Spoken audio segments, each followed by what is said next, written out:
À Sérinan, petit village de la forêt ardennaise, un vieux marionnettiste, très éprouvé par les horreurs de la Première Guerre mondiale, demande à son fils de reprendre son théâtre. Mais le fils refuse. Il n'accepte pas de vivre caché derrière des décors à faire parler des personnages imaginaires. Il veut être lui-même et dire franchement ce qu'il a à dire. Le fils part à l'étranger. Se sentant délaissé, le père se pend à un arbre de la forêt. Le fils, lui, ne trouve pas de parole à la hauteur de ses ambitions. Il retourne alors dans la maison de son père et découvre qu'elle vient d'être reprise par une certaine Élise. Celle-ci lui apparaît aussitôt comme l'âme sœur idéale. Le fils aimerait tant lui dire tout ce qu'il a sur le cœur, mais les mots ne veulent pas venir.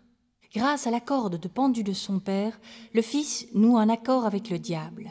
« Si tu me laisses tes dernières paroles, lui dit le diable, je te donnerai accès aux plus beaux mots qui peuvent se dire. » Malgré ce pacte, le fils est inquiet. Bien sûr, il a tous les mots qu'il désire, mais il ne sait pas s'ils sont justes et sincères.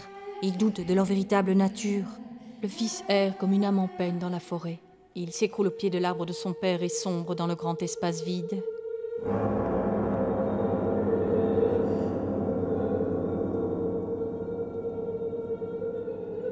À chaque fois qu'il voulait parler, les mots manquaient.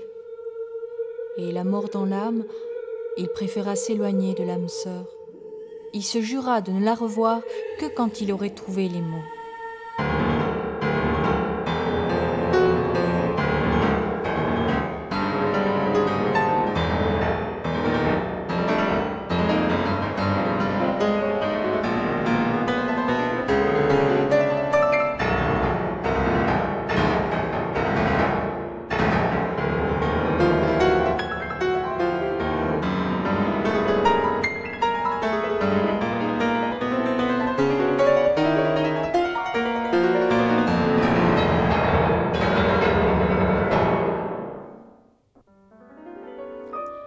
Et le fils se dit, la nature donne des signes, ça c'est sûr. Elle lance des appels répétés, c'est certain. Mais peut-être ces appels ne me sont-ils pas destinés?